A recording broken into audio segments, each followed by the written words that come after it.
Hi, I'm David Smith, and I run Factory 5 Racing. I want to tell you about our brand new Mk4 version of our Roadster. Now, we've been building this Roadster for 15 years. This is the fourth time we've made a revision. About a year and a half ago, I got with the guys. The economy was a little skaty, and I said, this is the last time I want to come back. This is the last bite we're going to take at this apple. So what we did was we went from the ground up and we looked at all the changes we could make to the car.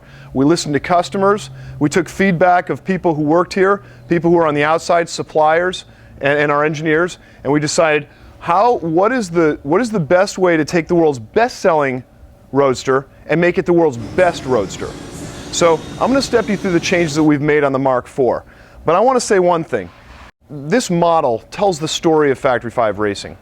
In a tough economy, about a year ago, when most of our competitors were shuttering, were letting people go and reducing their expenditures, what we did is we doubled down. We put money we really didn't have, and we invested in this model knowing that when the skies cleared, we'd come out with a newer, better, faster, stronger Roadster.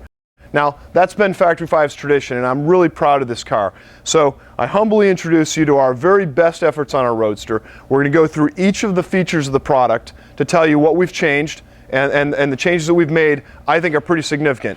Frankly, after you're done hearing about this, I don't think you're going to want us to go back to the Apple one more time. So without any delay, this is the new Factory 5 Mk4 Roadster.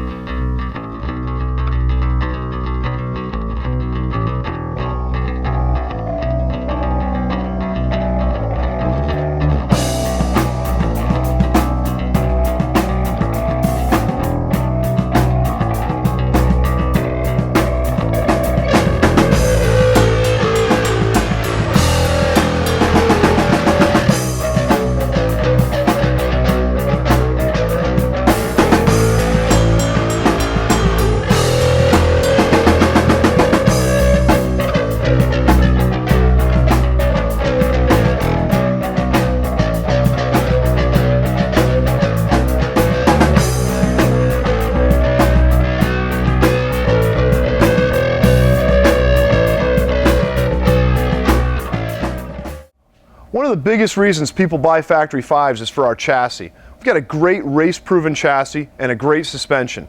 Well, let me go through some of the changes on the chassis and suspension that we made that'll bring the Mk4 to the next level. One of the first changes we made on the frame was flush front bumper mounts. These conceal the front body mount fasteners for a cleaner front end. When you open the hood, you'll see all new front X-member. This is a round tube design, and we changed the old square tube design to round tube for more period correct design, a little bit of weight savings. We improved the front suspension geometry to get better kingpin angle. We improved the steering response, and we used an all new spindle that's standard in the complete kit. Now you can still use the 87 and 93 spindles as the mounts are still there, but this new suspension and spindle combination gives great handling and better traction. One of the biggest and most immediately noticeable changes is we enlarged the driver and passenger footbox. Any wife will tell you the passenger footbox is too small. It's always been small. Well, this is the first time we've made a major change to it. So now the passenger side is big. And on the driver's side, we use tighter radius tubing. So the footbox actually on the leading edge of the footbox is about 1 inch to 1.5 inches longer and wider. So you can take your foot off the clutch and stretch it out unless you have a dead pedal there. So more space in the cockpit. We relocated the seat harness mounts to make adjustments of the seat belts easier when you're seated in the car. We revised the cockpit aluminum. A lot of people complained about the fitment of the cockpit aluminum, especially the rear, upper, and lower splash guards. So that's a new, better fitting one-piece aluminum. We also revised the aluminum footboxes when we made the more space on the tubing. The mid-trunk battery location moves the battery up to the mid-trunk, so it improves trunk space, and really the part of the trunk that you use the most is now emptier. We lowered the entire trunk area, that's the steel and the aluminum, by 3 inches overall. This does a couple things. It conceals the fuel tank from exterior view. It also adds more space to the usable part of the trunk.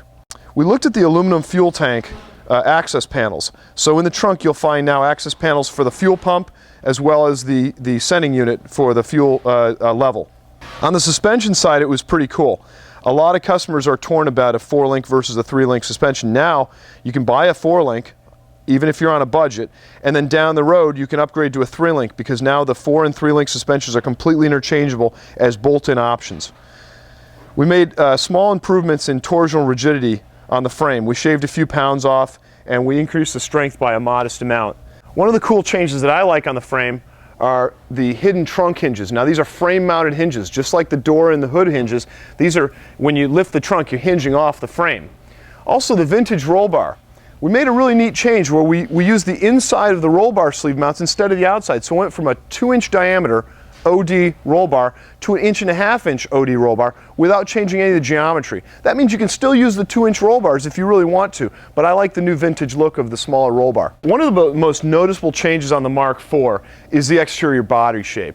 We made some functional changes to the exterior body, but more important, on the molding side, we made changes to the laminate schedule and the gel coat on the outside so that we really reduced the cost of body work. It was one of the biggest complaints of people. We have a good body, but now with the gel coat finish, you still need to do a paint job on it, but the bodywork required is about half of what it was on a Mk3. And that's a big deal. It ought to enable you to get a better deal from body shops. So let's go through those changes right up front. We made all new fiberglass molds for the main body, doors, door liners, hood, hood liner, trunk, and trunk liner.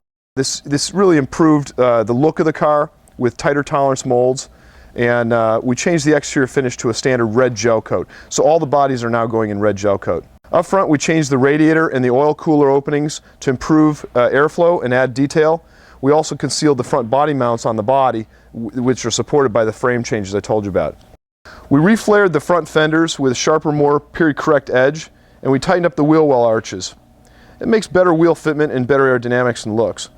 We made functional changes on our hood design. We changed from a one-piece molded-in hood scoop to now a flat hood with no hood scoop and a rivet-on vintage hood scoop. That's something that you have to actually mount yourself, but it allows you to go with a streetcar look with no hood scoop or a functional hood scoop for cooling and air intake. One of the cool changes on the bodywork is this rolled edge all the way around the combing of the cockpit. So you've got an inset dash, so when you look at it, it looks a little bit more vintage, but also you've got this nice 180-degree rolled over edge that's carried out throughout the doors and around the dash. Really nice vintage look. On the Mk3s, we had side-mounted stainless steel button head mount bolts. We moved those underneath the body, so now they're super easy to get to because you don't have the side exhaust in the way and no one can see them. On the exterior of the car, we changed from a 2-inch standard roll bar to an 1.5-inch roll bar. We added a different shape to the rear trunk and concealed trunk hinges. And just like the front fenders, we re-radiused the rear fenders and really reshaped the rear clip of the car to make it a little prettier and a little better function. We lowered the rear quarter panels and the rear end of the car, and that did a couple things. One, it cleaned up the looks of the car. It also conceals the fuel tank underneath, so when you look at the car from the side or at a car show, you can't see the Mustang fuel tank underneath. The trunk is totally reshaped because of the lowered steel. And I actually think there's a lot more usable space in the trunk. With the battery up in the front, it's no longer blocking access to articles. But overall, it's about the same size. You also can use the access panel to unbolt the quick jack bolts on one side. Well, I hope you like the changes on the Mk4. It says a lot about the crew and the company here. We invested a lot at a tough time, and we're really proud of the design. It carries forward our tradition of continuous process improvement. It takes the design that was already the world's best selling, and honestly, it makes it the world's best vintage roadster at any price.